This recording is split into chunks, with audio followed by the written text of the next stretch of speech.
Terus bajunya ini tuh kayak udah dicuci gitu loh, jadi kayak bersih banget bajunya. Yang berbeda hanya bagian wajahnya, jadi tuh wajahnya itu setengah meledak gitu, setengah hancur gitu gara-gara itu ditembak wajahnya pakai senapan.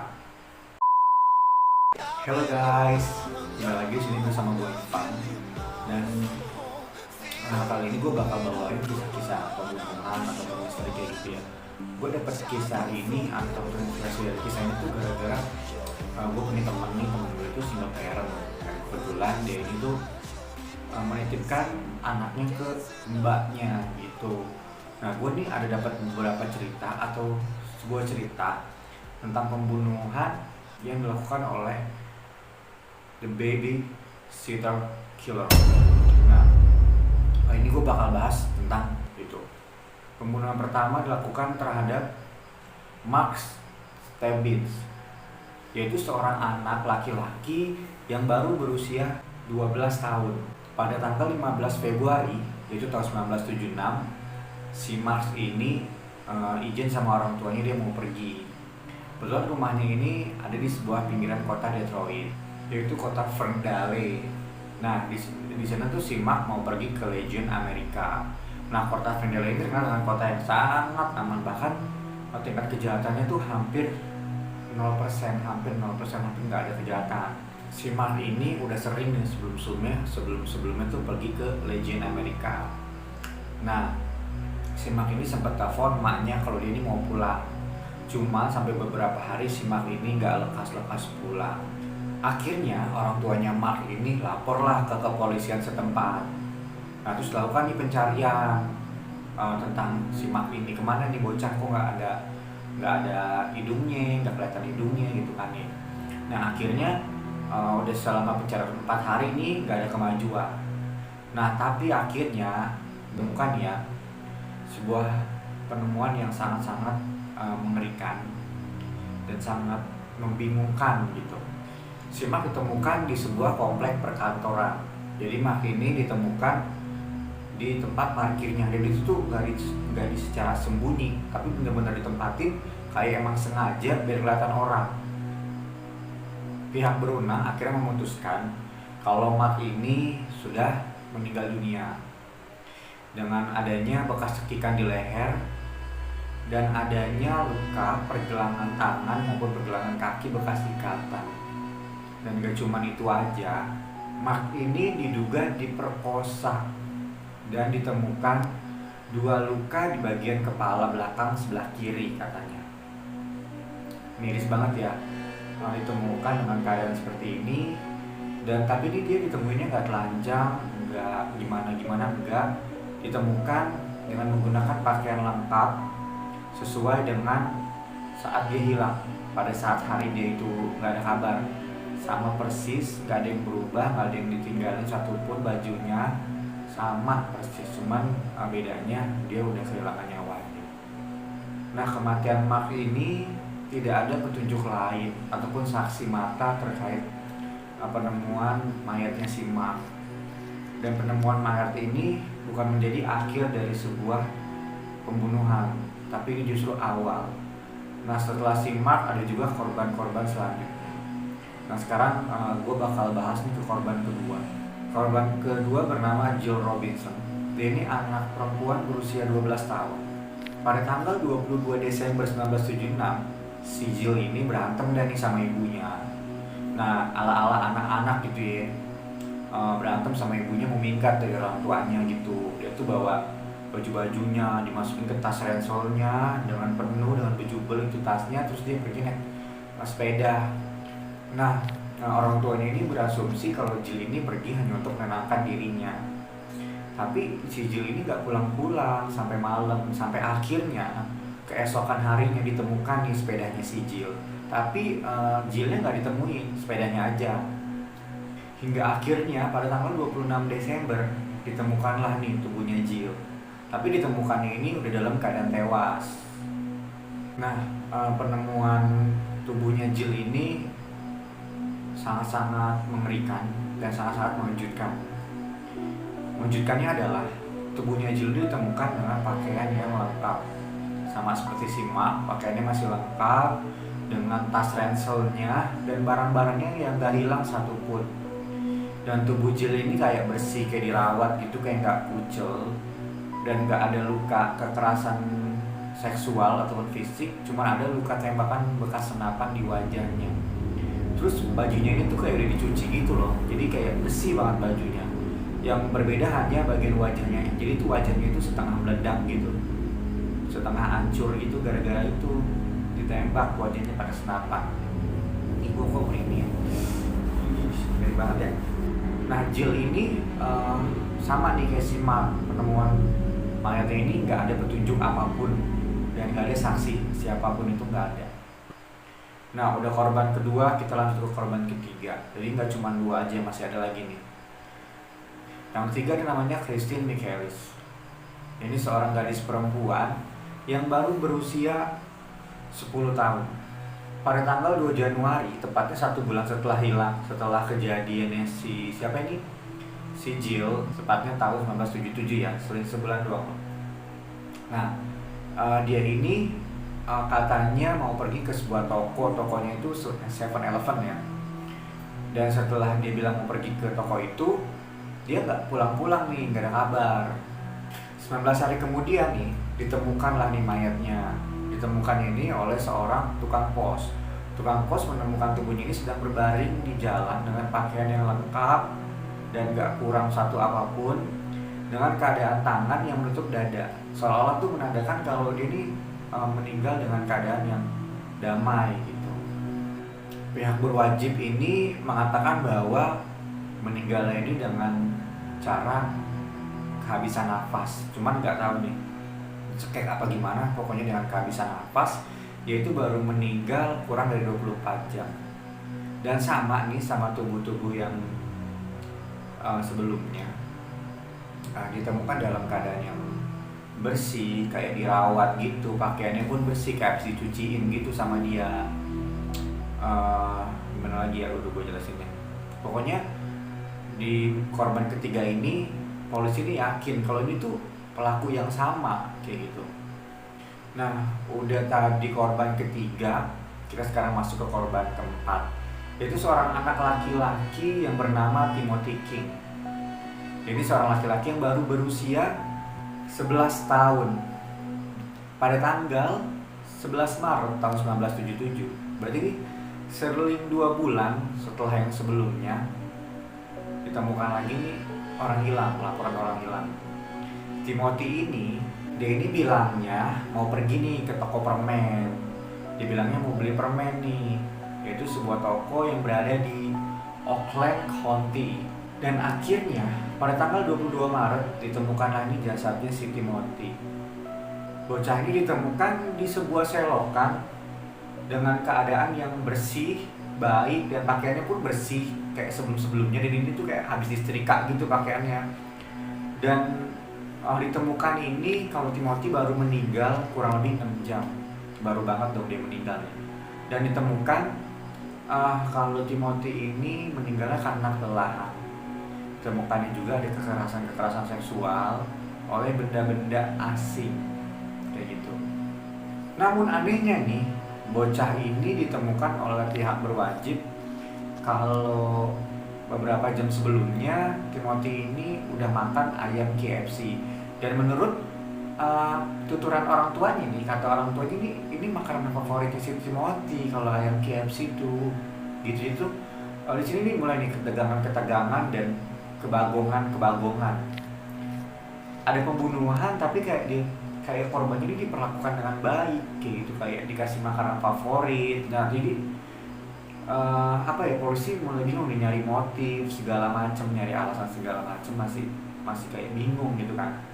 Saat ini penyelidikan tentang pembunuhan sadis ini masih dalam proses, dan itu termasuk pembunuhan yang sangat-sangat luar biasa di Amerika Serikat.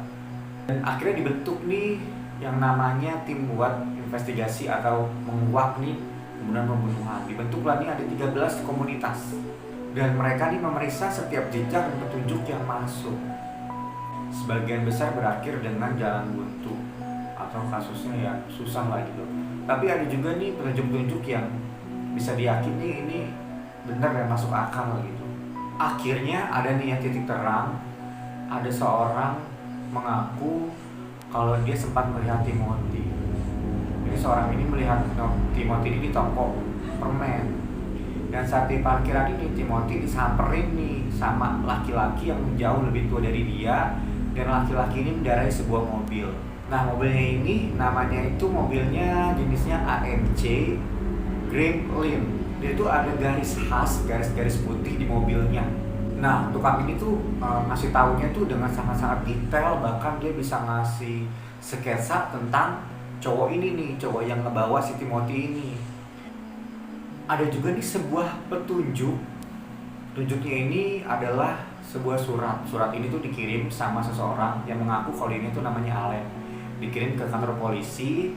Dia mengaku terlibat dalam pembunuhan anak yang bernama Frank, yang kemungkinan bertanggung jawab atas semua korban yang terjadi. Tetapi nih ketika polisi janjian nih sama orang ini, sama si Allen, itu nggak pernah bisa ketemu, susah banget buat ketemu nih sama si Allen.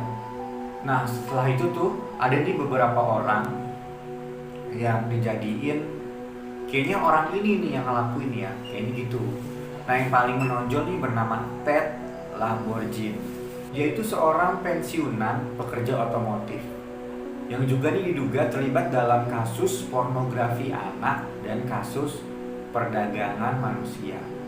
Ted Lamborghini ini akan dituduh dengan 15 dakwaan, yaitu terhadap kekerasan seksual terhadap anak laki-laki. Nah, tetapi nih polisi ini nggak mempunyai bukti-bukti cukup atau bukti-bukti kuat nih untuk menjebloskan si Ted ini ke dalam penjara. Dan ada juga nih ya tersangka fotografer pornografi anak yang diuber-uber nih sama polisi karena juga diduga nih kayaknya dia nih yang ngelakuin ini semua nih, yaitu seseorang yang bernama Chris Bass. Nah, namun anehnya nih, Chris Bass akhirnya ditemukan tapi dalam keadaan tewas di apartemennya, yaitu secara bunuh diri ditemukannya nih kalau dia tewasnya. Nah, Chris Bass ini sebenarnya udah sempet tuh dia didakwa karena kasus-kasus pornografi anak. Cuman dia bebas nih gitu aja karena nggak ada bukti-bukti kuat kalau dia ini berhubungan langsung sama kasus-kasus tersebut.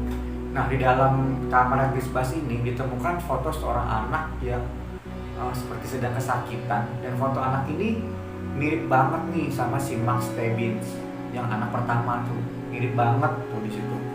Nah, di sini nih polisi-polisi nih mulai tambah bingung nih. Aduh, teka-tekinya makin susah gitu kan, jadi pelakunya ini siapa susah gitu kan. Tersangka yang ketiga atau diduga gitu ya, bukan tersangka, yang diduga ini berhubungan juga nih sama kasus-kasus tadi, yaitu yang bernama Archibald Edward Sloan. Itu namanya, emang agak susah sih namanya. Yaitu seorang laki-laki yang merupakan memiliki track record buruk. Dia ini seorang terpidana penganiayaan anak, dan rambutnya ini ditemukan di tubuhnya si Timothy, di tubuhnya Timothy itu dan di mobilnya. Tapi katanya nggak ada nih identifikasi yang khusus nih tentang kalau itu tuh emang rambutnya dia, rambutnya si Sloan itu, katanya nggak ada identifikasi khususnya kalau itu emang rambutnya si Sloan itu. Yang keempat ada nih tersangka yang kira-kira nih kayaknya dia nih, yaitu seseorang yang bernama John Wayne Gacy. Dia ini seorang pembunuh berantai yang terkenal, dan tapi ini nggak ada bukti-bukti khusus kalau emang dia pelakunya. Dari tes DNA segala macam itu nggak ada buktinya kalau itu tuh dia pelakunya. Makin bingung kan lo, ini di mana nih yang katanya babysitter itu, di mana bingung kan lo. Gue aja nih sebenarnya awal-awal bingung nih kemana-mana ini polisi, tapi gue seru nih emang cerita ya. Kita lanjut dan nih biar lo paham, jangan di skip, jangan dilewat. Dan lu jangan lupa nih udah nonton, di subscribe, di like, di share. Ini kan ada info-info penting juga, ada info tahuan buat kalian-kalian di sana juga. Lanjut. Akhirnya pada tahun 2010, ya Allah udah beberapa puluh tahun kemudian ya, akhirnya ada nih petunjuk baru. Yaitu petunjuk ini didapat dari seseorang yang bernama Jeff Gannon. Gak tahu nih namanya bener apa enggak, cuma dia ngaku namanya itu. dan dia tuh ngasih hal-hal yang sangat-sangat aneh. Dia mengatakan kalau dia ini memiliki seorang kenalan yang membawa dirinya nih ke tempat-tempat pembunuhan itu, serta tempat ritual setan.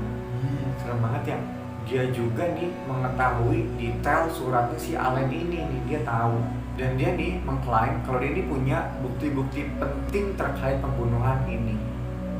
Dan dia nih ya mengatakan kalau dia ini sekarang adalah seorang petugas penegak hukum yang menangani kasus ini.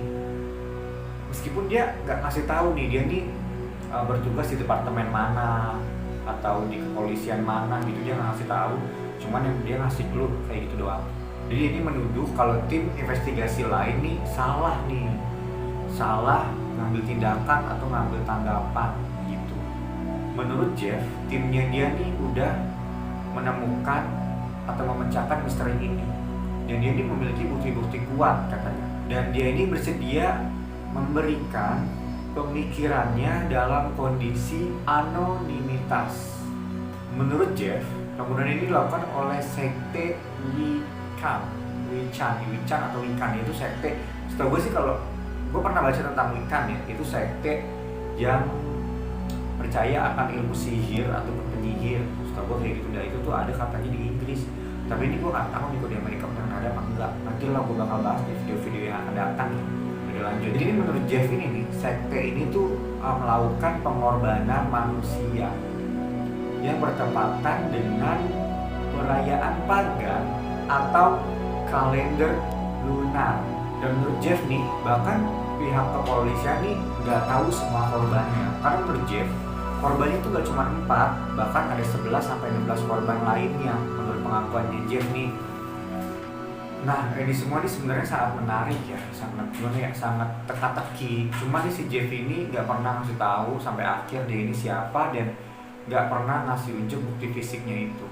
Pada akhirnya nggak ada yang tahu ini siapa yang bunuh anak ini, dan nggak ada yang tahu nih kenapa sang babysitter ini nih masih membiarkan anaknya tetap hidup dan dirawat gitu. Jadi ini sebenarnya pembunuhan ini bukan babysitter ya, tapi gimana ya? Iya sih, masuk akal disebutnya the babysitter killer. Jadi dia ngebunuh anak-anak ini tapi dirawat dulu gitu kan, dikasih makanan favorit malahan, tapi ujung-ujungnya dibunuh dan dengan sadis lah pokoknya. Kasus the babysitter killer ini menjadi kasus yang sangat-sangat besar di Oakland County, dan menjadi yang sangat-sangat terbesar di Amerika Serikat. Dan ini tuh sampai saat ini gak ditemuin siapa pembunuhnya atau pelakunya. Ngeri kali ya. Aduh, kalau menurut gua sih ini kayaknya yang bunuh diri dah. Kayaknya yang bunuh diri nih ada hubungannya nih sama yang dicari-cari itu. Akhirnya ketemu tuh yang di apartemen dia bunuh diri, tapi ada fotonya si Mark. Gue yakin berhubungan sama dia. Tapi ada juga nih yang bilang katanya sekte, karena itu gue sih masuk akal.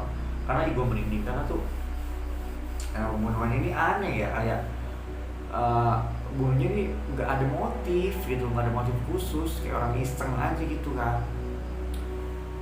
Aduh, pokoknya dari kasus ini sih gue jadi bingung nih gue. Jadi berpikir ini siapa nih pembunuhannya? Apakah yang pertama, yang kedua, yang ketiga, yang keempat?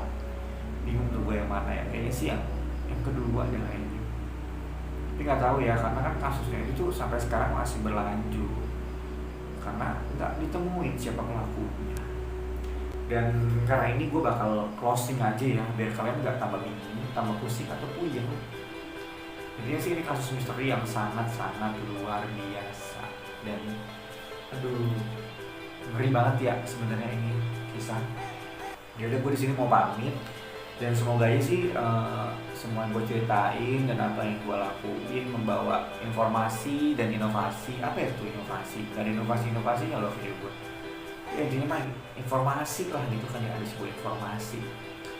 Dan gue di sini mau undur diri, dan Dadah, see you my next video. Oh iya ya, taruh. Gue mau kasih tahu nih, karena lagi masih pandemi nih, gue masih ngingetin juga nih. Jangan lupa kalian di sana 3M, memakai masker, menjaga jarak, sama mencuci tangan. Dan jangan lupa kalian minum vitamin, jaga kesehatan. Apalagi ya, itu aja lah, sayangi diri kalian sebelum kalian menyayangi orang lain. Dah.